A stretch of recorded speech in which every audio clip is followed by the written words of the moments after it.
locked up. And anytime you get someone in your closed guard, it's a good idea to get them locked in as close as possible, as soon as possible. Okay, if my hips are away from him and I'm doing this, well, I'm already giving him room to get the knee in. Okay, I hate when people do that. I really do.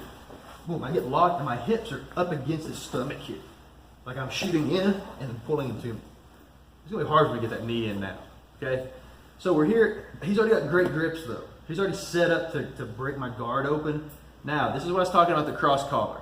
Unless you are wanting to open your guard up and start playing, collar sleeve or spider guard, things like that, then getting this collar grip, either way, is just really tough. I can get it really deep, but if I'm pulling against his arms here, he's gonna win, okay? Even pulling with my legs here, he's got a frame built, okay? He's a step ahead of me here, okay? I don't wanna fight that, okay? And even if I do get the collar grip, there's only so many things I can do with this in closed guard, okay, without opening it up and transition. Okay, I can set up scissor sweeps, go collar sleeve, things like that. A few cross collar chokes here that are extremely hard to get because everyone learns those like as soon as I start doing jiu-jitsu normally, so they're wise to it, okay? So if I get in this position here, especially if he's got this lead hand up here, it doesn't matter if they're both low, if he's got a lead hand, okay? I'm gonna go 2-on-1. Okay, in jiu-jitsu, whether you're on your feet standing, going for like a Russian tie 2-on-1, or you're on the mat, or you're on top, going 2-on-1 isn't a bad idea because you're doubling your power on one of their arms and you're taking one of their arms away. Okay, so he's got this grip. Now if I just grab this and try to pull it, I might be able to break that grip, possibly, but if he has a decent grip, it's not going to happen. Okay, I'll wear myself out trying to break this grip, and then he's going to open my guard. Okay, so what I'm going to do is, you have to decide which way you want to take his arm, okay? I want to take his arm this way, all right? So I'm going to grab with the right hand, I want to grab his sleeve, okay? So I'm going to pull it this way. If I want to pull it that way, I grab with this hand, okay? So I'm here, I grab. Now this hand is going to come under his arm here, okay? I'm coming under and over my own arm, just like this. I'm grabbing my own wrist. Almost like you're setting up like a Kimura lock, okay? So I'm here. Now, I'm going to pull and break this grip. This is the weak spot right here, where his finger and thumb connect, okay?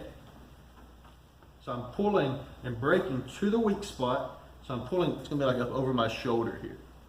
Here, I'm going to pull, when I do this, as soon as I break it here, what am I using to pull him into me?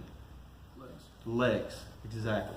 If I just do this and break it and try to pull his arm up, he's just going to stick his elbow down, pin my hips, and now he's like, oh no, I'm gonna be ready for that grip break.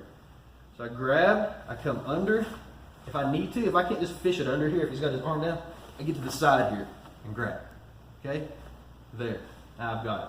Now when I go to do this, I even can sit up a little bit here. When I sit back, I come back and I pull this, boom, here.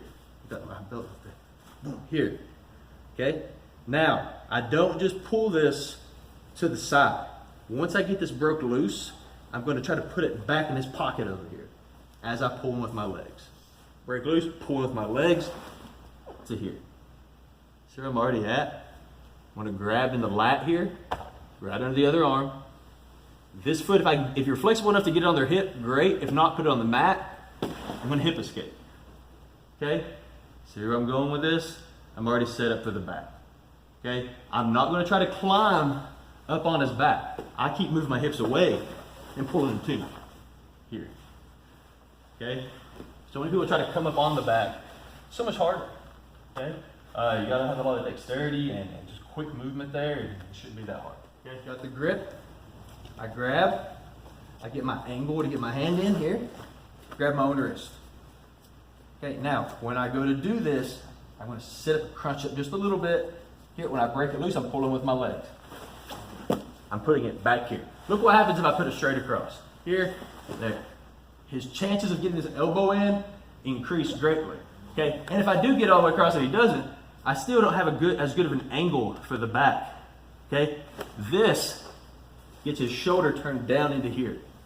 Okay, so I'm here. I grab the armpit on this side, grab the lat, whatever you get. If you can get material, great. If not, just grab right here, like a hook.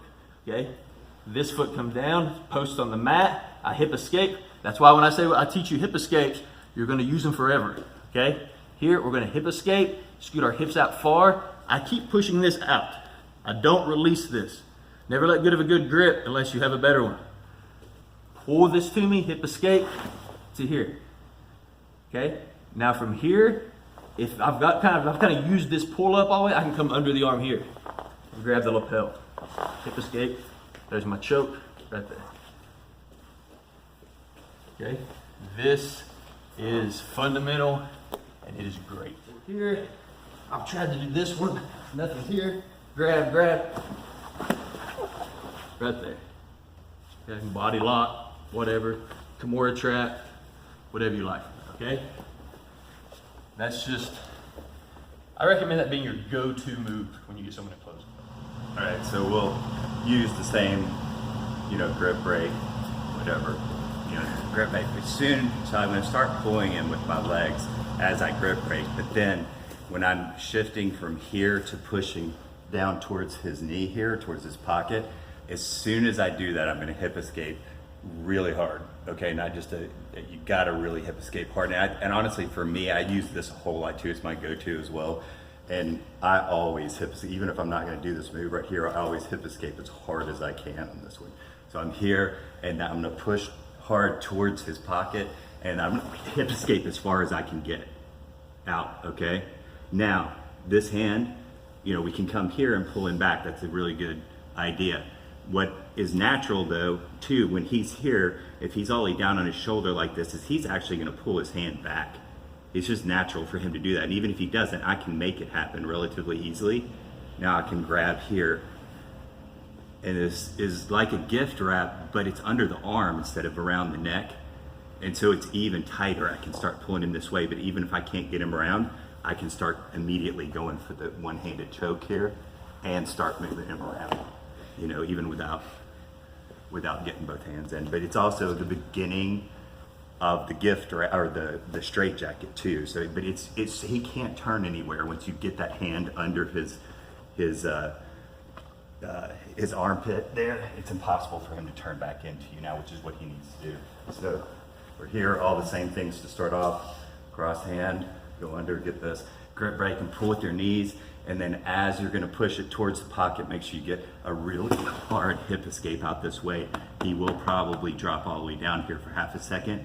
Close the distance, pull it back. If he doesn't pull it back, go ahead and pull it back. Grab the wrist, don't grab the material on this.